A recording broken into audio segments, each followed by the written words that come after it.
So Nick, as you and I are recording this, there's still a lot to do in December. So before we get into the other and more broader topics, I think it's important to discuss, okay, what is our game plan from now till the end of the month? Because this is still a critically important time of year. Okay. And we are still in the throes of the buying season. So give us some color on that.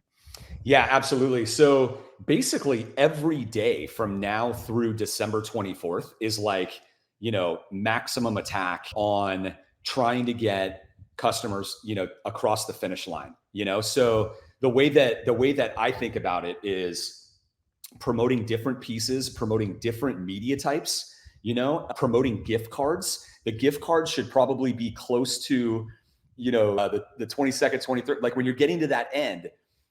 If you're a late shopper like me, a late Christmas shopper, I'm looking for those things, right? I like to get my wife something. I don't know what piece I want, she might want, but I know she likes this artist. So I'm just going to get the gift card. You just simplified my decision, right? So taking your pieces and your offering, your product offering.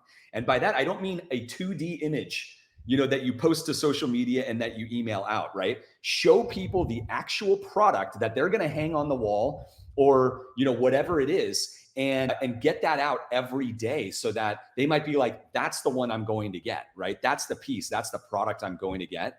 And so revealing that and being as aggressive as possible in whatever type of incentive you want to offer, right? Like whether it's a discount or free shipping or a 2-for-1, whatever discount it is, doesn't matter. But this is when people's wallets are still out. And it's basically, going to run all the way up till and through December 24th. So you should be marketing even on that last day. Hey, last minute shoppers, I've got something for you. Here's a gift card, that you can get for your significant other. It's good for anything on my site, or in my store, in my gallery, and you're good to go. So it's maximum aggressiveness right there. Then you enjoy your Christmas if you celebrate Christmas, and then the end of the year sale is the one that closes out the year. Right. So yep. You have an end of year promotion.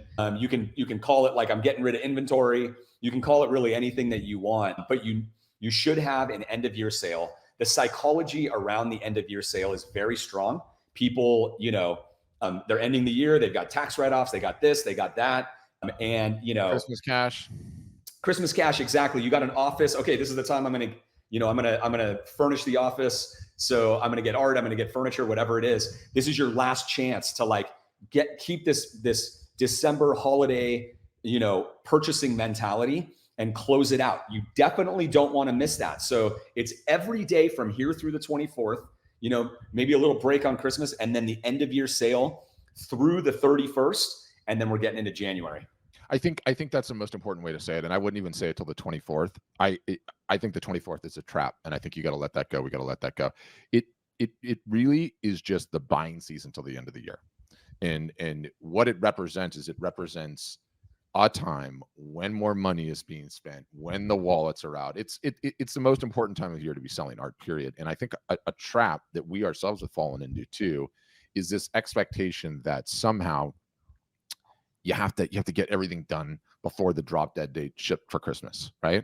And the trap there is falling into the thought that art and photography is somehow like all the rest of the consumer products that end up under a tree or end up in a stocking, and they don't. They qualify to it in a certain extent, but I don't know if you're aware of this artist. There's this Southwestern artist. He's rapidly becoming one of the biggest of that generation. His name's Mark Maggiore or Maggiore, whatever. I'm terrible at pronouncing his names. But what was interesting is this guy, like I said, he's got to be one of the biggest artists in the entire world at this point. He has a sale right around the time for Christmas. Do you know when you actually get the prints? When? 4 months later. 4 months later. And what he's figured out, again, one-off use case because this guy's so successful and he has so much demand. But the learning that you take from that is the expectation is not that the art ends up underneath the tree. There are all these various different scenarios, some of which you just covered. But okay, I took care of everyone else's Christmas shopping. Now it's my time for Christmas shopping. Okay, now I got all of that through that holiday season. Now there's everything that I've got to wrap up in these tax scenarios. There's a million different little things that just state that you need to stay on the gas from now till the end of the year. And as I look back at our data on like the last 3 years, like the activity around New Year's has actually been very significant. It's actually been very significant, and those New Year's sales have really captured some of those extra dollars. So under no circumstances do you come off the gas till the end of the year. You really cannot let your hair down until the New Year's Eve celebration. I mean, Correct. it's just that's sort of the world that we're living in now, and that does represent new thinking on our part, because for years and years and years it was like, okay, you have 3 weeks before Christmas, which is the drop dead ship date, and that's gone out the window. And these are important trends that you have to talk about. You know what? It's, through experimentation on our side and understanding it, it's like, oftentimes everybody just gets in their own way, right? You have your own thinking like, oh, the holidays are over, right? What am I normally doing on the 26th, 27th, right? You're kind of getting ready for New Year's. You're getting ready for the new, you're a little bit checked out mentally, right? Yeah. You're going to try to enjoy that time, take a little break, and get ready to get going in 2024. And so you naturally want to think that everybody is doing that and doesn't care about buying anything. But you're probably buying things, and I'm probably buying things, and we're still looking at social media. We're probably looking at it even more, right? Even more, and checking email even more, because we have more time on our hands, which means everybody's doing that.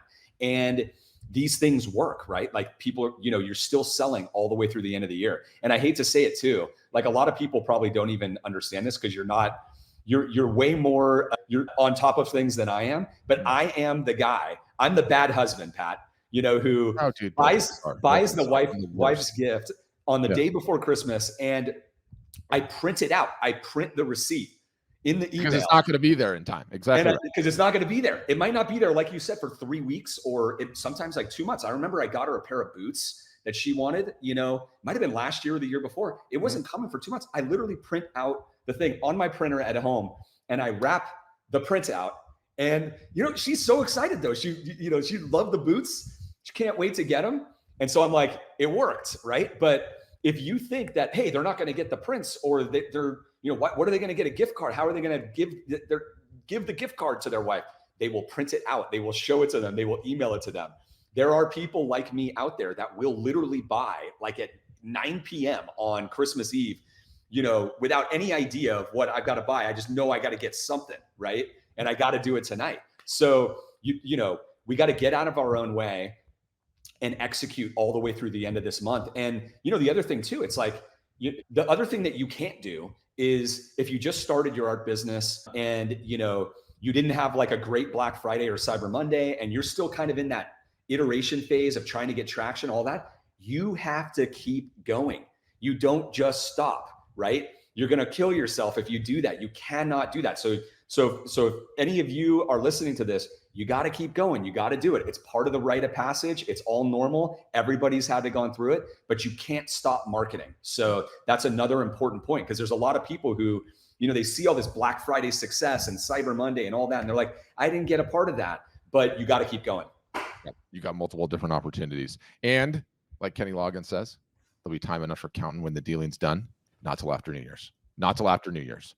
It's that time of year, Nick, when the year's winding down, despite the fact there's still things to do in December. Inevitably, all of us start looking at 2024. How is 2024 going to be different? What are we going to do differently? What can we change? What is our game plan to ensure that we have the most successful art of photography business that we can in 2024? I'm thinking about it. Everyone else is thinking about it. I know you're thinking about it. Where do you want to begin?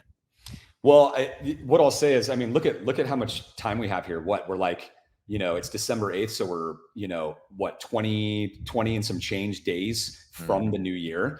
January is such an important time in the art business, like for artists that we've seen, because it's the time where a lot of people get started, and it's a time when a lot of people make a change. They're looking at their 2023, their 2022, looking at things, and they're like, what am I going to do differently this year? And I think that's the main mentality, right? If you did not get the results that you wanted, January is the time to make those changes, start experimenting with some different subject matter or some different things, and fixing what you believe is wrong with your business. Are you struggling with marketing? Are you struggling with this? Are you struggling with that? Like, this is the time to do the self-reflection and make the change. And the reason why that's so powerful is when you see the people who are like crushing it this last Black Friday, Cyber Monday, this holiday season that we're in,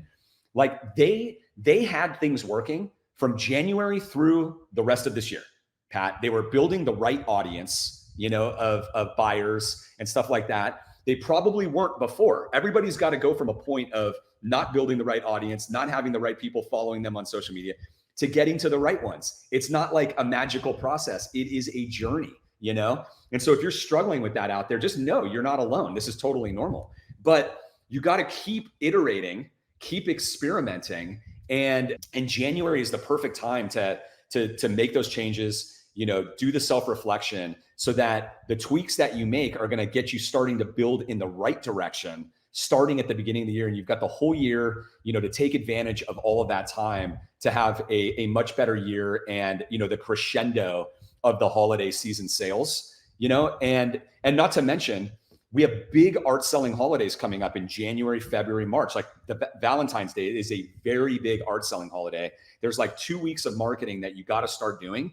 That begins in like mid-January, right? Because January 15th through the end of the month, you have to get ahead of Valentine's Day because the prints need to ship and get to people and all that stuff. So you actually start right there. So January's, we're basically right there.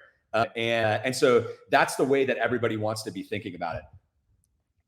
Yeah, I'm remiss to say this, but it's important to say it, and I always go to the line, my buddy's wife, who, she's like, fitness extraordinaire, always says like, summer bodies are made in winter. You got to get exercising now, right? Whether you use that analogy or whether you use sort of the farming analogy, like, that's what this business is. At the beginning of the year, you're getting your land ready. You are planting your crops. You're starting to water them. You're taking care of them all year, such that at the end of the year, you have this ability to harvest, right? And it's like a really important way to look at the cycle that is an art or photography business. You start at the beginning of the year. You do all of these things that are very, very important. And then at the end of the year is when you harvest, because you've done all that work all year long.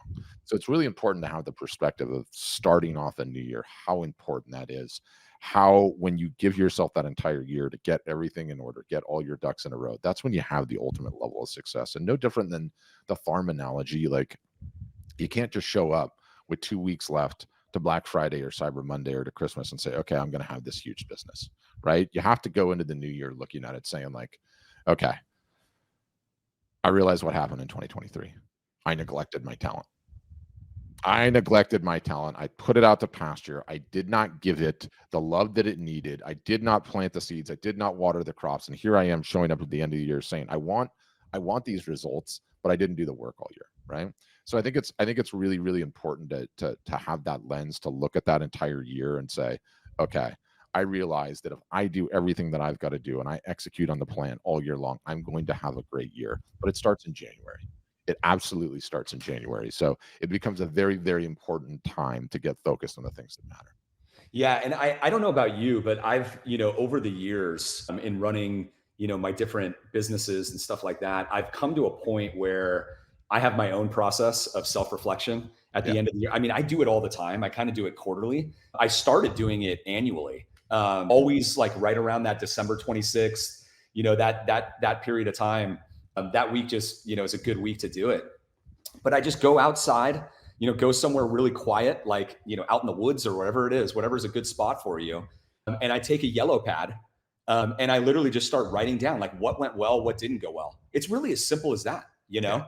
And in the case of an art business, you can be like, you just look at every big section of your business. Like, is my product resonating? Do I need to consider, some different types of subject matter next year? Just have an honest assessment about it, because, your product is everything, right? Even the best marketing in the world, the best salesperson in the world, the best salesperson in a gallery in the world can't sell an unsellable product or an unmarketable product that isn't resonating with people, even if it's some of the most talented artwork you've ever seen, right? Like, there's so much artwork that is so high talent that you're like, this is unbelievable, but I don't want it in my wall in my house. I just want to admire it here, Yeah. And so you go, product, you look at your audience. Is the problem with your audience, right? Your social media followers, your email list. Did you spend a lot of time on audience or did you not?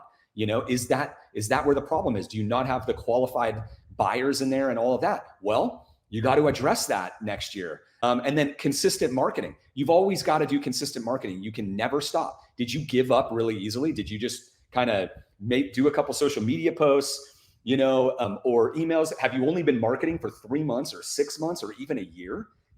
Pat, the number of artists that we know, right, who are like, they almost gave up on marketing, had like no results. And then in 6 months, they get contacted by like an interior designer, or they get like a big order and it's like a $12,000 order. And they're like, oh my goodness, I almost quit. And, you talk about this all the time, but a business has to be marketed. You make a product and you have to market it, outbound marketing, get it out on the social media channels, get it out on email. Eyeballs need to see it. You cannot stop that process. The more of that you do, the more the odds are that you have the serendipity that somebody falls in love with one of those images. So have you been doing that? Did you do that all year? Did you do it in 2022? Did you do it in 2021? Right? Like, this stuff takes years of compounding. Or did you have the mindset that you should only have to do it for 1 month and you should have had $10,000 in sales and quit? Right? Otherwise you quit, right? Yeah. You might have to fix your own mindset and your own expectations, because that's not normal. The people that we know that are selling hundreds of thousands of dollars a year, if not over $500,000 a year, that's not how it went for them. So you can't think that, why are you different? Why are you different? So self-reflection, go somewhere quiet, look at what went well in your business and look at what didn't went well. Now you've got a plan ready for January to make changes and to start the new year off fresh. Yeah. And I think for most people, it's like, look, I constantly use the Hotel California line, and I think it's like a really, really important one, right? And the Hotel California line is, you can check out anytime you like, but you can never leave. Artists and photographers, year after year after year, try to start marketing, try to start selling. This is going to be my year. It's like the New Year's resolution. January's coming up, perfect timing. It's like that gym membership. You sign up in January. You're going 4 days a week. You're on it. March rolls along. It got hard. You quit. You haven't been once. Rinse and repeat. You don't do anything for the rest of the year. And then towards the end of the year, you're like, okay, I'm motivated. I'm inspired. I'm going to do it again. You can't turn off this bug to want to be a successful artist, to want to be a successful photographer, to continue to create. It's not going away. I routinely see people in my webinars in every season of life, 60s, 70s, 80s, 90s, still having the same desire. And yet they're just trying to figure out how they can get the business out there. And the reason they're trying to do that is because all the previous years and decades that they had, they gave it a shot. It got hard. They quit. But you can check out anytime you like, but you can never leave. So ask yourself if 2024 is your year. If it's not, it's all good. If you don't want it to be your year and you want to have a hobby, you know what that route is. It's all good. But if you're like, this is going to be my year, I'm actually going to do it, and you commit to marketing yourself consistently all year long, you're going to win. And that's, you just made such an important point. It's like, if you're not looking at, even if you want this to just make you, be a side business and make, call it 5 or 10 or 15 grand a year of extra side income. Mm-hmm. If you're not looking at the big picture of the whole year and going, I'm going to commit to the whole year, like you're just totally, like, you might as well not even get started, right? Like, you're just thinking about it all wrong. Jeff Bezos, the founder of Amazon, like, they think 10 years ahead. They plan 10 years ahead. And some of the, the best entrepreneurs and best business people out there talk about, if you are planning long-term and you're playing the long game, you have such an advantage and you win. And it's really easy if you start thinking about it. If imagine the artists that are thinking right now, like, I'm going to start in January and I need results by the end of February and I need this and I need that, as opposed to the person that's like, okay, I realize I gotta get my stuff out there. I might have to make some changes in my subject matter. I'm going to need to market for a period of time. I might not have the right audience. I'm going to go find that audience and I'm going to just get better every month. I'm going to get better, one step better each time. And, and now you've got like a realistic plan here to take the business somewhere in 2024, as opposed to, some short stint where you're totally unoptimized, you're doing things wrong, and you're not even giving yourself a chance to actually turn this into anything. Yeah. So new year, new you. we're going to obviously be coming with a ton of content on what a New Year's plan looks like and how that all folds out. But I'm very, very excited. I'm very, Me very too. optimistic to where things are going in 2024. And I'll say, more broadly that more and more commerce moved online. We're still awaiting the majority of the numbers to come in from Black Friday and Cyber Monday and the holiday buying season. There'll be time to look at that data in January. But the percentage of transactions that are going online is really getting staggering. Art and photography are in on that. So this is a fantastic stat line for all of us that are trying to sell direct and want to be located wherever we want to be located, to be able to sell direct online and not have to worry about anything else, not have to worry about it, that it's not brick and mortar and that it's not in a retail experience. So I think that part is very, very exciting. And I think 2024 is going to be a huge year. Yeah, January is this is the best time, right? Like it's the time to be motivated. It's the time to make the change. It's the time to improve. Yeah, if you want to make it your year, it's the perfect time. And the industry is going in your direction, right? Like the ability to build a great art business is only helping you. People are on social media all over the world. That's no longer like a question. Of all age groups from top to bottom, people are on it. They are there. The fact that you can access them with your own marketing now from your own house, absolutely unbelievable. The whole world is completely changed. The whole world has changed. So it's super exciting. And every year is a new opportunity. So greatly looking forward to January. So that, I think that's a good handover to let's unpack that a little bit, because you've had this topic that you want to delve into that we have not talked about, not anywhere near enough, which is this notion of the asymmetry of an art business, right? We Yes. just talked about how all of the trends are more and more and more commerce going online. We just talked about the trends, more and more hours and more purchase decisions being made via social media. How does that apply overall to this concept of the asymmetry of the art business? Okay. And how you want to define that? So let's look the asymmetry of an art business. This is what is asymmetry? But basically, the asymmetry means low downside risk and very high upside. The delta or the difference between both of those is the asymmetry. And it turns out that art businesses are very high asymmetry businesses. Okay. So let me back up for a second. I've been in the art industry for 25 years. And, I've seen so much happen in that period of time, like with the internet starting and e-commerce websites starting all the way to today with, companies like art storefronts that are, helping with all sorts of different things.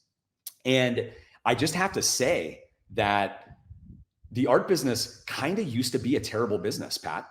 And when I say that, I mean, it's like, it's a shame, but we all knew it and everybody kind of knows it. And artists that were trying to build a business in the late 90s, what I'm talking about here. Like some people would frown upon it. You'd have family members or friends that are like, oh, they're a starving artist. Like, oh, that's not, they're not getting a real job or having real income and all of that. And why is that? Why was that? Why has this been the case? I call it a millennia old business problem. Like there's not many 1,000+ year old business problems, but the starving artist problem and like the lack of asymmetry in an art business, historically has been true and has been a big problem. So how were things, right? Why was there a lack of asymmetry? Well, you had very high startup costs. Okay. So you explain that too. Yeah. So if you wanted to launch your own art gallery, right? There's no internet, right? You had to go and commit to a lease, in a town, and you might have a year lease or a 2-year lease, and you might be paying $5,000 or $10,000 a month. Instantly. Huge deposit. Exactly. You'd have to build it all out too, and design it and all that. You're talking about big risk right there. Like your risk is through the roof. Okay. So that already crossed out the opportunity for the vast majority of people because they couldn't afford to do that. Okay. Yes. Not to mention, then you'd have to sell enough to be able to stay alive, right? That's a really big point. Okay. Because if you have high costs, you got to sell way more to stay alive. So those odds were really stacked against you. So you had high startup costs, then you have high ongoing costs, right? So you're paying the lease every month. You have to have inventory. So if you were buying prints back then, you couldn't print on demand. You'd have to do like serigraphy or lithography. If you weren't selling originals, or you'd have to paint a bunch of originals if you're a painter, but you would have to have some sort of physical inventory to take with you and to stock the gallery or to supply to other galleries or wherever you were going to sell these things, right? And then the other options that you had was, publishers and art dealers and different things like that. But you also had the problem of extremely limited like local distribution. So even if you had your own gallery, you were only really marketing to the people that are in your area. You're not marketing nationally or even statewide or even so hard geographically. So you see here, it's like the risk is even higher, the challenges are even greater, and so that affects the upside. Okay, the amount of sales that you can get. So you've got a situation here in the past where the lack of asymmetry in the art business was you had very high startup costs, you had very high ongoing costs, and then you had limited upside. That doesn't sound like a great business. And it wasn't a great business. And that's why, the only artists that really did well are, could be considered unicorns. You might as well call them unicorns. Yeah. Some of them made it through the eye of the needle and were able to get through all of that with all of that risk and break through, and God bless them, but it was really hard. So, that is reality. But today, Pat, everything has changed. And art business is one of the best businesses in terms of asymmetry that you can start. This is a really big deal because I have family members, I have friends who are artists, and the whole game has changed. Many of you listening to this might have a spouse who is like, you're going to be an artist? Like, are you really going to do this? You're going to quit your job or whatever it is. Don't quit your job, by the way. But they wonder about this business just because of the baggage from the past. But everything has changed. Okay. Nowadays, you can do it from home. Okay. You don't need any employees. You don't need a physical gallery. You don't need to rent a space and have that ongoing cost, And so your costs can be extremely low for a startup, right? And your ongoing costs, you've got like a website fee, you know what I mean? Like a monthly, like a couple of monthly, really low fees, but in the scope of, in comparison to other businesses that are out there, Pat, it's the lowest you could possibly be. Low meaning, it could be under $100, it could be under $200 or $300 a month to be doing like serious stuff, right? You got a serious website, you're doing serious marketing at this point, right? Getting your product out there in the world. And the fact that your ongoing monthly cost is that little is unreal. This is unprecedented, okay? And what I mean by that is, number one, you have a low sales threshold in order to make that back, okay? Because it takes time to build a business. So, you're going to have to, work at it and invest back in the business and all that type of stuff. But you have an easy way to actually make that back. In addition, if you aren't making it back, okay, you have an easy way to pay for it. You save a couple of expenses. You don't go to the restaurant that month. You drive an Uber one day a month and make an extra $100, okay, to keep this business going. There's easy ways to actually save money and maybe go on the sacrifice side or consult for somebody or do a custom art piece every month that's custom for one person, a friend of yours that'll pay you $100 or $150. There's no excuses to not do it these days, Pat, because just getting a little creative, like I'm talking about here, you can keep the business going forever.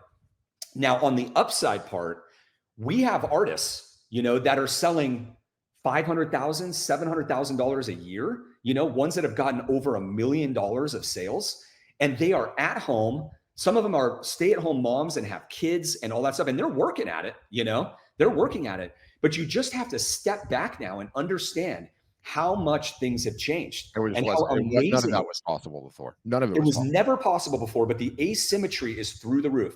You can do this at home with the lowest bare bottom startup costs, right? Mm-hmm. Bare bottom ongoing costs that you have full control over, by the way, right? You have full control. Like how much your monthly cost is totally in your hands. Nobody can tell me that they can't cover that cost, whether it's through selling or through some other means, right? Yep. And then not as if that wasn't good enough on the cost side, you actually have the upside, of hundreds of thousands, if not millions of dollars of potential in this business. How many businesses actually meet that criteria, Pat? There's Oh, not very many. no, no. There's not very many at all. So the whole world has changed. There is high asymmetry in an art business. And this is a really big deal, you guys. This is a reason to do it. This is a reason to stick with it. Okay. And keep going. If you are a creative, if you have a talent, if you want to like have this as a retirement or, a job, a business for you, you got to realize that like it's now at a point where it's worth it. It's worth the investment, the suffering, the time to put into it, even if you don't do it. Because the reality is for many of us, Pat, and for many artists out there, what are your other options? What other option do you have in your life where you have an upside like this, an unlock in your life, right? Where you could actually like have your own business that you can do from anywhere in the world and have that type of upside. Like that is a worthy endeavor, even if you do it for 5 years and then you're done with it and you've invested in it and you're giving up on it. You will look back at yourself and go, you know what? I'm so happy that I did that because the opportunity was there. This was a logical decision. I couldn't make it happen, or I couldn't make it happen the way I wanted to, but I am proud of myself for trying because this was one ticket that I had that was getting me out of like the rat race of like regular jobs. Your regular job does not have that type of upside. No. Okay. No regular jobs have that type of upside. So if you're telling me that it's not worth it to try to do this and to invest in it and to make the sacrifices and to keep on going, I don't know what you're working on. I don't know, what you want from your life, but you've got something here now and it's real. And I just want every artist to know that. So learn that word. The asymmetry of the art business is extremely high. And this has changed everything. Yeah, it's so many different things combining at once, right? Like print on demand has played a huge role of that, right? Yes. Obviously this and the fact that you can find an audience with just this without leaving your geographic town, massive aspect of it. But it's funny, as I was listening to you explain it, it's sort of like the restaurant analogy, and I love the restaurant analogy. It's not the one you think of, but where we grew up, there were so many big restaurants that came, opened with a bunch of fanfare, and then boom, went bust, right? And how much money did you spend on the decor and leasing the thing? I mean, we're talking millions, right? Like the cost of entry is so expensive in starting a restaurant. Okay. And you have to hire people, all of it. Okay. You live in Austin, one of the hottest towns, right? Like where I am, it's super popular. Like these new pop-up restaurants that just show up in a kitchen that's already there. All they're showing up with is their pots and pans and their recipes and their proteins and vegetables, right? And you can try a concept out immediately without spending a dime on anything aside from just being there for a weekend. These things are starting to pop up like 24, 48 hours. Sometimes it's just one day takeover. And if it goes well, it goes again and again. And you can be a chef, an artist of a different type, have this beautiful dream and say, I know everyone's going to like my work. This is going to be incredible. I'm going to give it a shot. You can show up, have a restaurant somewhere else for 24 hours, invite everyone via social media and see whether or not you actually have a restaurant concept, right? That was not possible before. Not even close, right? You had to take the plunge or you had to work somewhere else for years and years. Okay, we'll take it back to art. You can do the same thing. For almost no upfront cost, you can go and validate and find out whether or not you have a huge business potential. And if you have the business potential, the upside with the smallest amount of expenses is absolutely staggering. So this notion of whether or not it's a fantastic business is settled science. It is a fantastic business if you can get it to work, right? Which is the whole point of the asymmetry of it. And I don't think enough artists and photographers are fully equipped to be able to articulate that or fully understand that, right? Because I believe the perspective of what's possible is a motivating factor in how hard you work on getting it there, right? Like there are no expenses. There is almost no need for any employees. There's almost no overhead. You're not buying commercial vehicles and renting them. You're not sending injection molds off to China and getting it remade and then sending back prototypes or waiting for pallets to show up to your house that are on a container. Like the fundamentals of what is possible in this business are incredibly exciting. And there's a lot to say about that. And that should be an encouraging and a motivating factor to say, like, look, if I can get this thing working, do you realize what's possible? And then if I can get things working, do you realize what's possible long term? Because if you create this incredible piece of art, okay, and it's phenomenal and people love it, you can be selling that incredible, phenomenal piece of art for the next 30 years. That's insane. There's not a lot of that going on, right? Like, one of the quick tangents that I always talk about is that in the book industry, okay, and I love taking it out of the art industry. In the book industry, it's a known thing that when you get a publisher, the publisher does almost nothing for you. Almost nothing. It's incumbent upon the author to do the marketing for themselves. You get a little fanfare right when the book comes out, and then it's crickets. They don't do anything. Do you want to know why that's the case in the publishing industry? Because some of the oldest books that have ever been written still are bestsellers every single solitary year. And so those publishers have so much money coming in, they quite frankly don't give a damn, right? And that same upside potential exists in art. Like, if you can create some incredible pieces and they start getting traction, you have a insane time horizon, and perhaps even after you're gone, where that thing can be sold. It's important to understand, to me, this asymmetry and how it maps to the true potential of what you're doing. Like, you're taking a shot, you're taking a risk, but look what is possible if things go well for you. And there are not a lot of businesses that exist. And I think that's an important point. Know what you're working on. Such an important point. Know what you're striving towards. And in the grand scheme of things, like, compared to other businesses and risk, this is the lowest risk you could actually take. And if you're not aware of that, it's important to know that the amount of money that you would be putting into this and, like, your ongoing costs, it's like, I can't even think of another business you could compare it to. Yeah. Like, I've started 5 different companies. Any entrepreneur could talk about this. It's like, you got expenses, you got real commitments and expenses, and it's like, if you can't make the sales, you're dead. You go out of business. But with an art business now, Pat, you got time. The time, it's all like, you have time on your side. Okay. Like, unlike other businesses that have higher costs, you don't have that, where you've got to get sales, or you're, like, within 6 months, a year, or you're dead, right? Or, like, you need more funding at that point. You got to go get investors, right? That's not the case with this. Okay. So time is on your side. And the reality is, the only reason that your business will fail is if you quit. That's it. Okay. Any artist these days that's giving up is quitting. It's not because they couldn't cover their ongoing costs. They could have sacrificed that one purchase. They could have gone out. They could have got a job. That's why I said, keep your job, right? Yeah. Keep your job until your business is earning as much income as your job, right? Your startup. There's no reason to quit your job, like, because that will help you, finance this dream that may end up happening, that might take a while, right? And that you may not be able to put a lot of hours into. That's perfectly fine. That's perfectly fine. If you've got a full-time job and all you can do is put a little bit of time in it, it's just going to take longer, but at least you're going somewhere.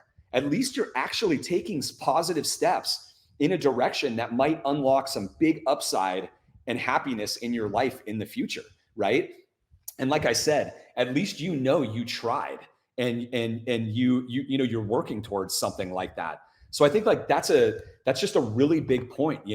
Everybody that's listening to this, you have to understand, like, just don't quit. And most people probably don't know that, like, you can Google this, but in surveys of entrepreneurs and companies that close down, the number one reason that small businesses shut down is because the owner gives up, and quits. Right? They quit. Actually, they mentally can't handle the challenge.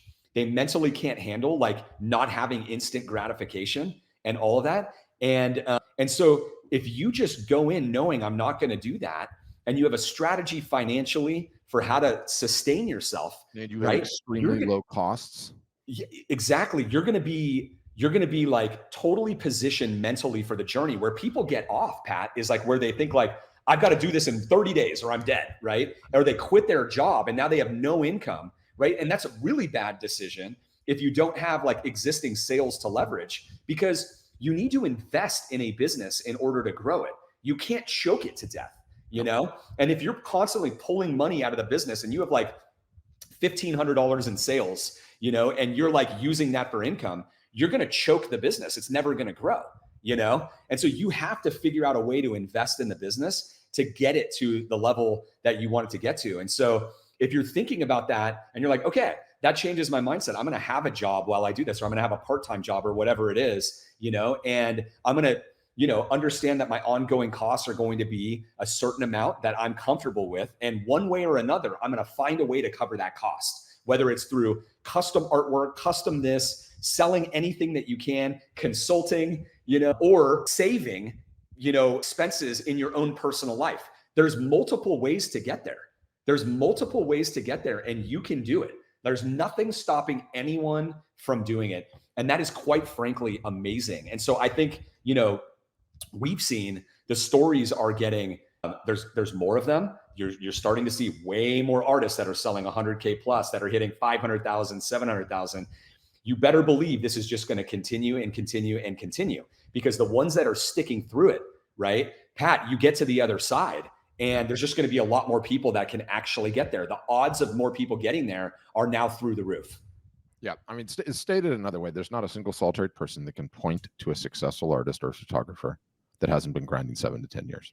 Correct. Sorry, those are just facts. Okay, Facts. knowing those that are facts, give me the artist or photographer, knowing today's asymmetry in this business. Okay, give me the artist or photographer that's not going to quit for 7 to 10 years before you give me the more talented of the two. Yep. I'll take the one. I'll take the one that's not going to quit 7 to 10. And because there is the asymmetry, because you can afford to keep your burn rate low, it doesn't mean it's easy, you guys. No one's saying this is easy. You tell me what business that you can start out there that's easy to grow and make a huge success. One doesn't exist. They're all hell. It's all a grind. You have to suffer on all of them. But with the upside potential available in this one, with the low expenses, if you can commit in your mind to grind and do the work for 7 to 10 years, you will win. Correct. That's it. And let me tell you, so many quit in this one. Your competition, like how you differentiate yourself from the competition, you know, it's like, it's so low. As long as you spend an hour every day reading books, you'll be one of the smartest people ever. As long as you start investing in your retirement account when you're 25. The differentiation between those that make it and don't, all you have to do is just keep showing up. That's exactly right. Just don't quit. Because everybody else, like we've worked with over 100,000 artists. The vast majority quit. Yep. They just quit. They quit in 3 months. They quit in 1 month. They quit in 6 months. They can't get over the fact that they're not. And then they all come back a year or 2 years or 3 years later, and the whole cycle repeats. The whole cycle repeats. They have wrong expectations. They have the whole thing is just wrong in all of these different ways. And if you simply just manage this process and don't quit, you will win. You'll win. I mean, that's we're it. Gonna have to expand on that in a future episode. But I think that does a good job covering the asymmetry. Definitely. I want to talk about something that I'm sort of observing more broadly. All right. And get some of your 2 cents on it. But I think we're sort of witnessing a tectonic shift in how the software industry operates. And I have sort of a premise at a high level on this, that software isn't enough anymore. Software isn't enough. And I want to talk about it through the lens, sort of the importance of office hours. Okay. And I know this needs a definition. So it's funny, as I was starting to do my homework, I found like the Harvard Business Review article on this that was super fascinating. And Jason Fried's quoted in there, and I will throw it in the show notes for anyone that wants to read it. But what is office hours? And the concept, and I'll quote from this thing, the concept of office hours for business goes back to a universal ritual from our college days. We take classes with professors who were busy, distracted from teaching with researcher in the lab or the library, and otherwise were remote and unapproachable, right? But we knew for a couple hours, at least one day a week, we could stop by their office, ask for advice, try out an idea, and get the guidance that we needed, right? And I love that definition, because that's what it is. And what is morphed from this college idea of the professor is this is morphed into a digital reality that we see more and more software companies doing. Okay. And what's been interesting is that, like, on our team internally, people are starting to send these various different other software providers and vendors that we use and some that we don't, that they're announcing office hours, right? And there's a reason for that. Okay. There's a reason for that. It's a huge trend. And what everyone is starting to realize is that software is not enough. Software is not enough. And you always cite the Shopify stat. Do you have that one at the top of your head, by the way? Do you remember what year it's from? 2021, I think. Which one is it? The average duration that Oh, stores last on Shopify, it was like 80 days or 70 days or something like that. 70 days. Okay. And I always bring this up and I say, like, why is that? Is that because Shopify's product was crap? Because it's a bad company? No, because software is not enough. If you want to be successful in today's day and age, you need to be supported. You need encouragement. You need somewhere to go to get answers. You need to be able to bounce ideas off people more experienced than you. You need to be learning from artists that are seeing the same success so you can copy it quickly, or seeing success so you can copy it quickly. In short, it is too damn difficult to be successful alone on your own. It's too hard. The maths say that you will quit. And so, when I look at what our version of office hours has become, it's really staggering, right? Like, when we're sharing these things internally of these other companies, they're like, hey, we're gonna launch office hours. We'll see everybody Tuesday at 3 p.m. Can't wait to see you, right? And that concept's awesome. But the reason that I chuckle is because we have been at this for a long time now. Like, internally, and I looked at all these, and I'm not even sure if you're aware of all these numbers. We are now up to 9 sessions a week that we are having on Zoom that we loosely call office hours, right? And we have plans to expand this into the new year. And not only do we have the 9 sessions per week, okay, but we've also this year introduced breakout rooms. And these are just Zoom sessions inside of Zoom sessions. So what happens is, if you need support with your website or with Copilot, some of our other products, you can show up on this Zoom and say, hey, put me in the other Zoom. And instead of you opening a ticket, or you sending an email to support, or you searching forums for how to get something done, or you searching Google for how to figure something out, or you searching YouTube for how to do something on Instagram or Facebook, you can jump into a Zoom session, talk to a human being. They can look at your screen, potentially take over control of your screen, and get the problem solved, right? Get the problem solved. And when you contemplate the typical journey out there for an artist or a photographer, okay, what do most do? They find some sort of an outfit that is going to give them a website, and you sign up for the website and you pay for the website, and your emotions are really high and your motivation is really high. And then you get to the end of the road, the website's done, and they say, good luck. Good luck. Have a great experience out there. I really hope everything works out for you, right? And then you contemplate that, and you're on your own. You're on your own. You're on your own. If you contemplate that with the office hours modality, you get that same website. You're super motivated to get going. And then they say, congrats. We say congrats. And then your journey actually starts.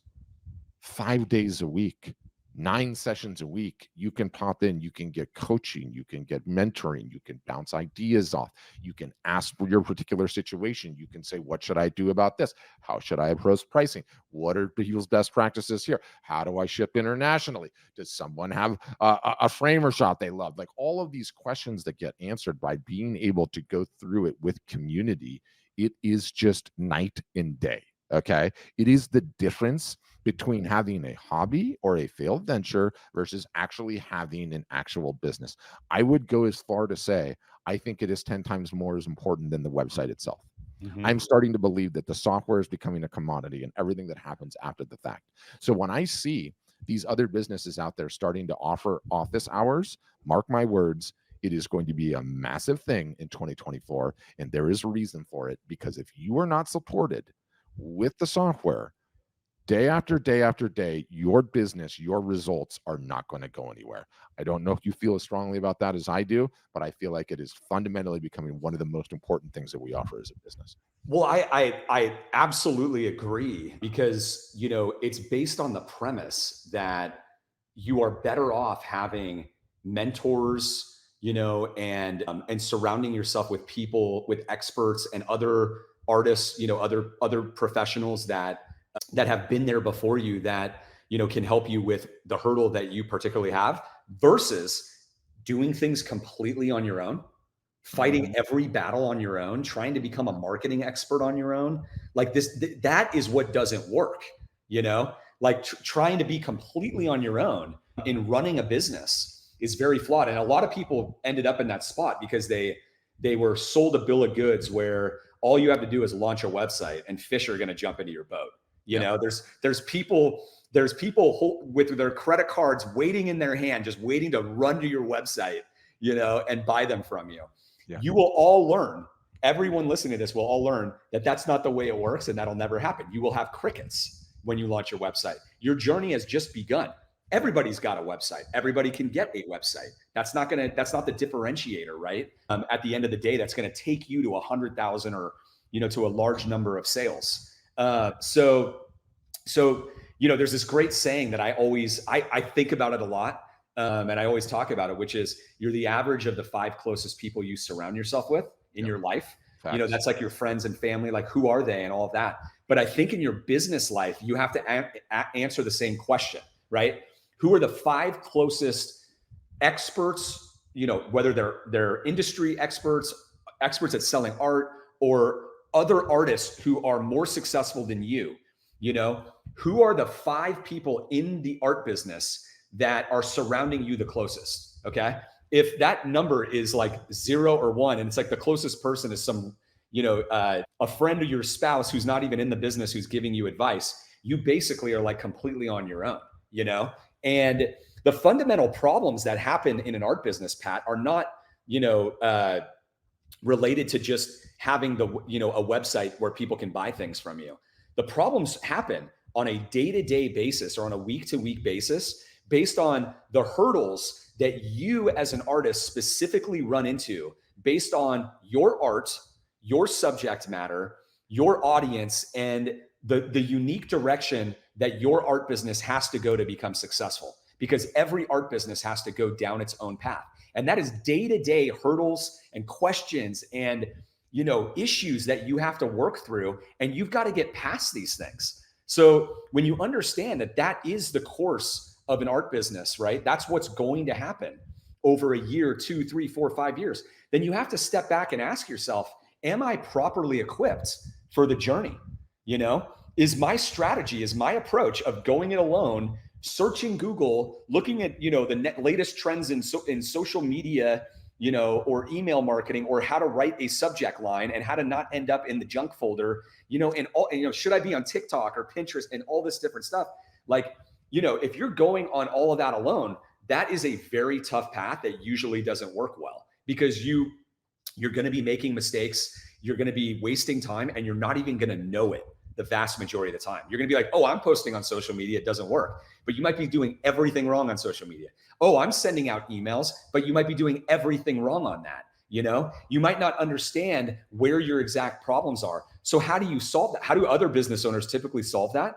You typically have other mentors or, friends, consultants. I know for myself, I have a whole series of mentors and consultants to help me run art storefronts and build art storefronts. I can't do it alone, and that's just a fundamental aspect of building any type of a business, is as an entrepreneur, making sure that you're surrounded with wisdom that can help you get over hurdles. And you're not just sitting there, like for weeks or months or years with the exact same problem that you could have gotten over. And so for me, I think that's such an important thing, because with an office hours type of solution, you actually have something that's going to help you forever, right? It's not just today or tomorrow, it's forever, right? And it's totally overlooked. And when most artists are like, website, right? It's really hard to articulate is what it is. It is. But the things that most artists are looking at, like, I need that. They're actually looking at the completely wrong thing. Yeah. It's like, yes, you do need that, but there's something else that you need like very deeply, and you're going to need permanently going forward, right? And it's going to make the biggest difference in your daily decision making, because all your business is the sum of your daily decisions. That's what it is, right? And your job is as a business owner every day is to optimize your business towards perfection every single day, just one step forward every single day, and that one step forward might even be a failure where you learned not to do something, that doesn't work, right? You just got better, right? A lot of people might not have a lot of sales and they might be really like down on that. But like, if you look back and if I talk to them, I'd be like, well, what have you learned over the last 3 months or 6 months or a year or 2 years? And they're completely different people. They've learned so much about business and entrepreneurship and marketing.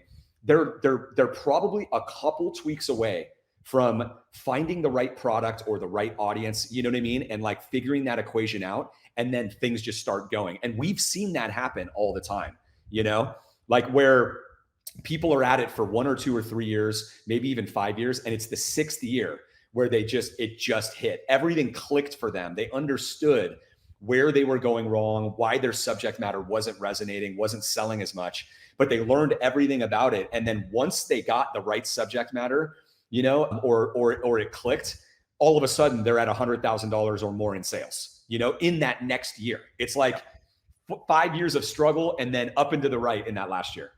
Yeah. We're going to continue to see it as a trend. We're going to continue to expand ours. I think it fundamentally is the difference. We just got through earlier on the podcast saying what is the most important thing? Don't quit. Don't quit. And to the extent that office hours keeps you from quitting, why is that Shopify stat so damning? That the website, the average website time that they lasted was less than 5 months because they didn't have the support, because they quit. Right? Yep. It's everything that we're just talking about. It doesn't even matter what business you're starting. It's like, if you can just keep moving forward every single solitary day, if you're going through hell, keep going, right? If you can just get through those quitting points where everyone else quits, you got it. You got it.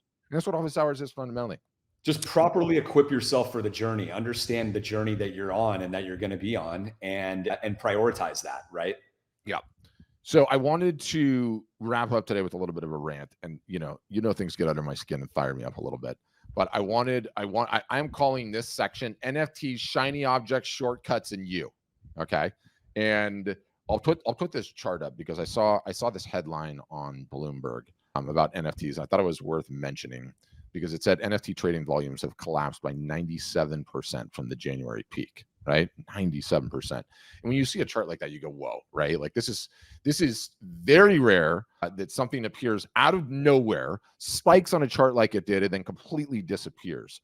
And the article goes on to say that like apparently somewhere between 95 to 97% of NFTs that we're selling for all kinds of crazy prices are now completely worthless. They're worth zero. So something like 23 million people that invested in all of these things essentially lost it all, right?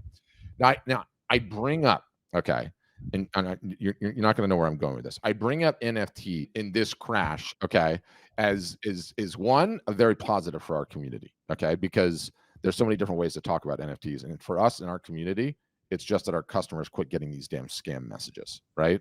Like, because they get so many of these messages. I want you to don't want your art as an NFT. This would look great as an NFT. Do you sell NFTs? Can I do it? If anyone is saying that to you, it's a scam, you guys. Yeah, it's a scam. Run the other direction. So that needs to be said, period. But for you and I now, we both love crypto. We've been in it a long time, right?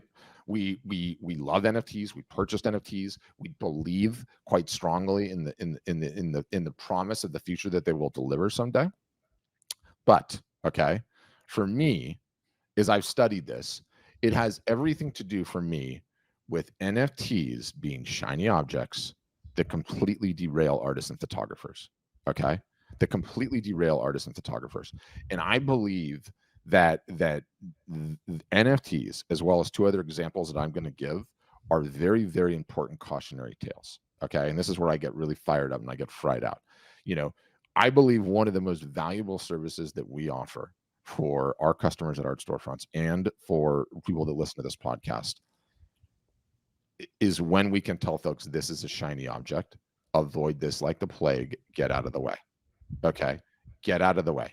Do not get distracted by this thing. which is really just a shiny object that is going to pull you completely off what you should be focusing on and instead stay focused where you are. And there's a lot of nuance to this, okay? And NFTs was certainly one.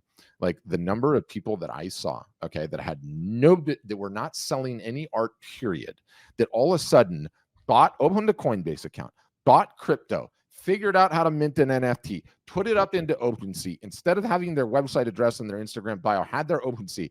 All of that was a distraction.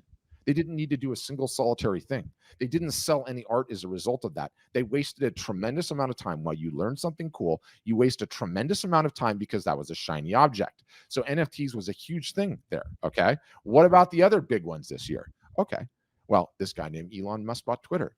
Twitter, which was a terrible platform to sell art and photography in the first place, okay? It never worked to sell art and photography. It never has worked to sell art and photography in any measurable result whatsoever. And so what happened after Twitter got started, everyone was like, okay, this Elon Musk guy bought it. Some people liked him. Some people hated him. The people that hated him were like, okay, this is going to fail. And then everyone else said, oh my gosh, he's gutting the company. It's all going to fail. And so first, this thing called Mastodon emerged, okay?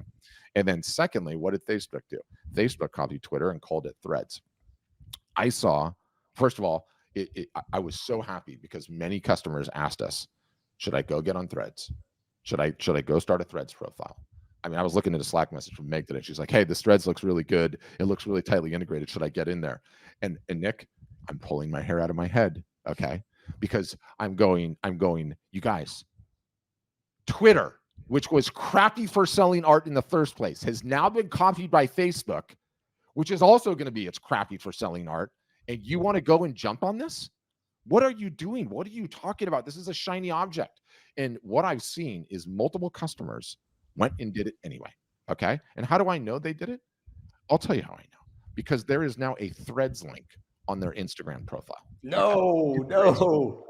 Now, Nick, what would you say the most important platform for selling art right now for artists and photographers, social media? Instagram.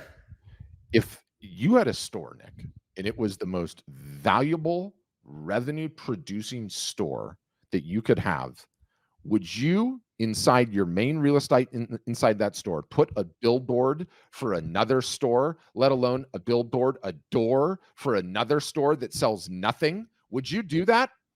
Never. No. It's insane.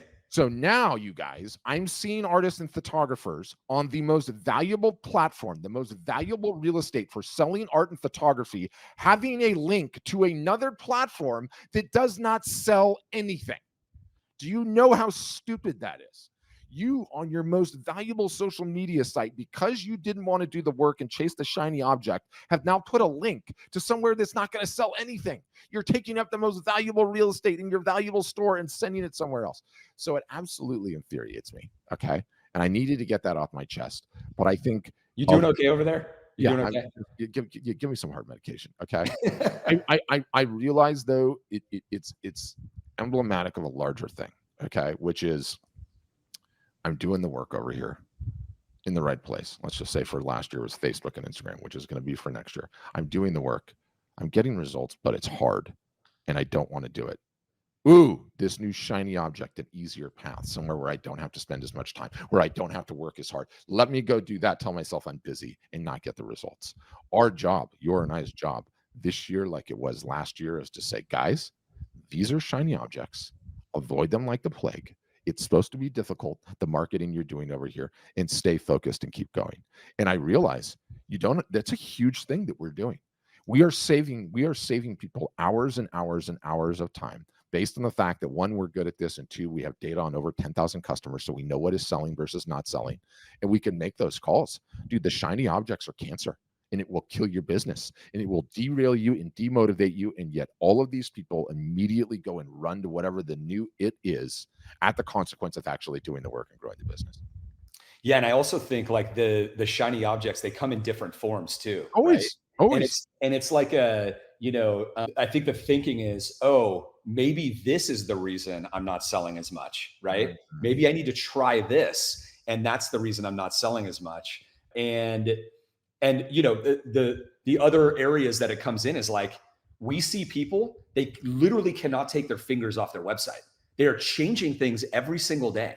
right? And you have this great analogy, you know, whether they're like, oh, should I move my gallery, you know, this image into this gallery, into this folder, into this category on my homepage? And it's like, do you realize how insignificant what you're talking about is compared to what actually is going to do things? You know, like this is, you got to get people to your website. That's what you got to do. Your website is fine. The little tiny tweet, you're talking about like 0.001 percentages, you know, unless your website is just like completely messed up, of course, right? But if it is set up according to best practices, like it's done, the box is checked.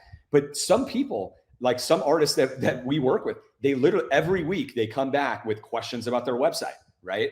And it's like, oh my goodness, it's been 2 years. All you are doing is talking about the website. The website box has been checked for 2 years. Yeah. You know, it's a shiny object. Pat, another one, analytics, right? Okay, people are like, wait a minute, you got to look at analytics. You got to look at analytics, guys. If you don't have statistically significant analytics, and if you're an analytics person and you don't know what that phrase means, that's a problem. Okay, you need to go look it up. Statistical significance. You're looking at data from like, you get like 100 visits or 200 visits a month to your website. And then you're like, oh my gosh, is the reason that they're not checking out is because I don't have this or I don't have that or blah, blah, blah. Or my buddy told me it was confusing. Or my other, person said, I didn't understand this. And then you're just like moving in different directions. You're changing things. You're totally sidetracked with the wrong problem and you're falling for it. And these are all the same thing, whether it's like threads or a website thing and all of that, you're distracted from the things that you actually need to do to grow your business and the real problems or hurdles that are in your way that you really need to focus on, right? Like, is my product marketable enough? Is that the reason? These are the high level things that happen before the website, even before social media. Like your number of followers, your ability to build an audience is all going to be based around your product, which is your art, period. Yep. Period. The better, the more marketable, the more that your subject matter resonates with human beings out there, the easier it is to build an audience. All of a sudden, it's like, wow, like I can't believe all of these people signed up for my email list. It's like, yeah, you painted Jesus. That's how it works. There's 3.2 billion Christians in the world, right? Like there was a big audience for that. The rocks that you were painting or shooting had like, an audience of 48. 3.2 billion versus 48. That's how it works, right? Yeah. So product and then marketing, to get people like on social media, email, all this different stuff, to actually get people to come to your website, to actually like use your technology to check out is way further down the list, right? And so, the more that you're focused on the smaller things rather than the bigger things, the more you're wasting time and the more you're falling for this shiny object syndrome. Yeah. So 2024, we will resume the battle in keeping the shiny objects off of your radar and keep them off. And by the way, it's hard, isn't it? No, it's super hard. It's hard. It's hard for everyone. So this is not like a. Oh, it's not the pot calling the kettle black. Last time I was distracted was this morning. Trust me. So I mean, you and I are as shiny objects, as it gets. But you start having to catch yourself, and we love catching each other too. Hey, dude, that's a shiny object. You got to stop. It's a shiny object. No. I think, and then it's like, oh yeah, you're right. What am I doing? Like, go back to what is working. Where are the leverage points in this business? Got to focus back there.